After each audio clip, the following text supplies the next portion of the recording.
जब भगवान ने दैत्यों की हत्या की और विश्राम करने गए तो भगवान शेष सैया पे विराजमान थे।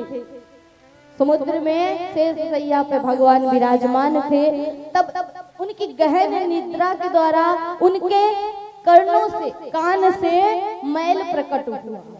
उस मैल से ही दो दैत्य प्रकट हो गए। अब सोचिए भगवान कितनी बार इतनी गहन निद्रा में सो जाते हैं कि मैल से भी दैत्य प्रकट हो जाते हैं। मधु और कैटभ नाम के दो दैत्य प्रकट हुए। ये दैत्य प्रकट तो हो गए, अब ये सोचने लगे कि हम आए कहां से, क्योंकि उनकी बुद्धि जो थी वो दैत्य वाली थी। अब वो मल से प्रकट हुए हैं तो बुद्धि भी मलिन ही होगी, इसलिए बुद्धि ज्यादा तो है नहीं, सोच रहे हैं कि हम आए कहां से। उनको पता नहीं चल रहा है कि ये भूमि जल शून्य भी है या जल ही जल है इसमें। इसलिए उन्होंने क्या किया कि अब इसका पता लगाना चाहिए। कैसे पता लगाएं? तभी आकाश में एक तेज पुंज प्रकट हुआ। उसी में उन्होंने एक शब्द सुन लिया और उसी की वो उपासना करने लगे, तप करने लगे, पता करने के लिए कि हम आए कहां से हैं और हम किसके अधीन हैं। कई वर्षों तक तपस्या करते रहे, तब देवी ने उन्हें वरदान दिया। उन्होंने मांगा कि हम अपनी इच्छा से मरें, अर्थात जब हम स्वयं बोले कि अब हम मरना चाहते तब मरे। अब बताइए कौन मरना चाहेगा? कोई मरना चाहेगा? कोई नहीं मरना चाहता। किस प्रकार भगवान ने देवी जगदम्बा की कृपा से मधु कैटभ का भी उद्धार किया। ये मधु और कैटभ दोनों दैत्य तप करने लगे, तप से वरदान मांग लिया और देवी ने इनको वरदान दे दिया। अब ये दोनों अथाह जल में प्रवेश कर इन्होंने देखा कि चतुर्मुख रूप में ब्रह्मा जी विराजमान है। ब्रह्मा जी को छेड़ने लगे और कहते हैं कि हमारे हाथों में खुजली है रही और चार मुख वाले हमसे युद्ध कर लो। उनको ये भी नहीं पता कि ये ब्रह्मा जी है।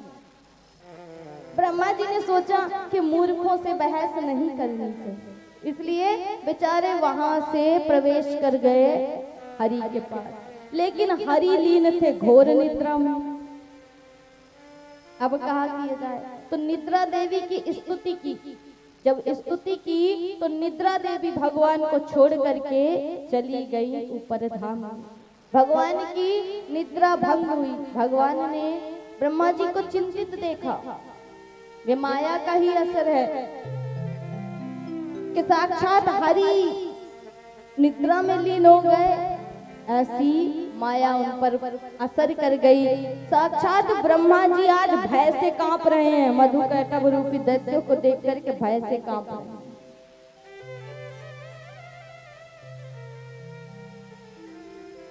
तो ये माया का ही असर था,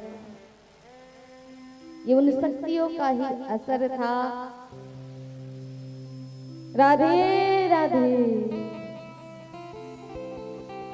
अभी सबकी आवाज नहीं आई, सबको निद्रा ने ग्रसित तो नहीं कर दिया। राधे राधे राधे।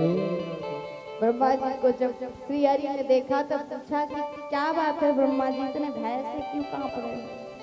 बोले कहा बताऊं महाराज, तो राक्षस है आपके मल से प्रकट हुई है, मैल से प्रकट हुई है। मधु कैटभ नाम है, पीछे पड़ गए, युद्ध करना चाहते हैं। हरि ने कहा अभी उनकी खुजली समाप्त कर देते, काय को चिंतित है रहे। मधु कैटभ दोनों वहां भी पहुंच गए ब्रह्मा जी का पीछा करते हुए। कहा हमसे युद्ध कर लो, नहीं तो इस नाग पर जो सोया हुआ ये व्यक्ति है ना, इसे भी मार डालेंगे। भगवान ने कहा बड़ी खुजली है रही, इतनी काय को जल्दी है, अभी समाप्त कर देते, हमसे युद्ध कर लो। कहा ठीक है कोई भी करो लेकिन युद्ध करो हमसे।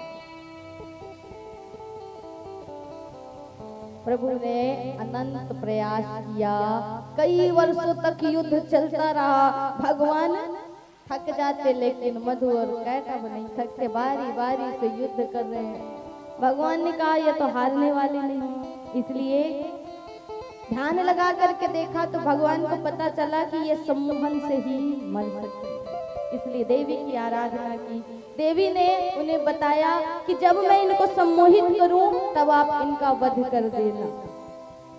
देवी सुंदर रूप में प्रकट हुई। मधु और कैटभ उनको देखने लगे और उनके स्वरूप को देख करके सम्मोहित हो गए, मोहित हो गए। तब श्री हरि ने ये चाल चली और मधु और कैटभ से कहा कि आप दोनों महान योद्धा हो, मैं आपको कुछ वरदान देना चाहता हूँ, मांगो क्या चाहिए।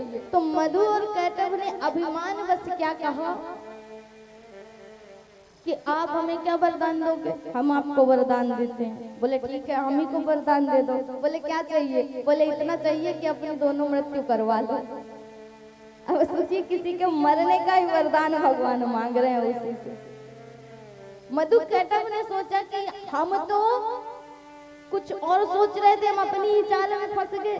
तो कहा कि हम, अब उनको ज्ञान नहीं था, इसलिए उन्होंने कहा कि हम तो आपको वचन दे दिए कि हमारी मृत्यु आप कर दो, लेकिन हमें भी आपने वरदान देने को कहा था, आप भी हमें एक वरदान दे दो। बोले मांगो क्या चाहिए। बोले हमें ऐसी जगह पे मारो जहाँ जल ही ना हो, जल शून्य क्षेत्र पे मारो।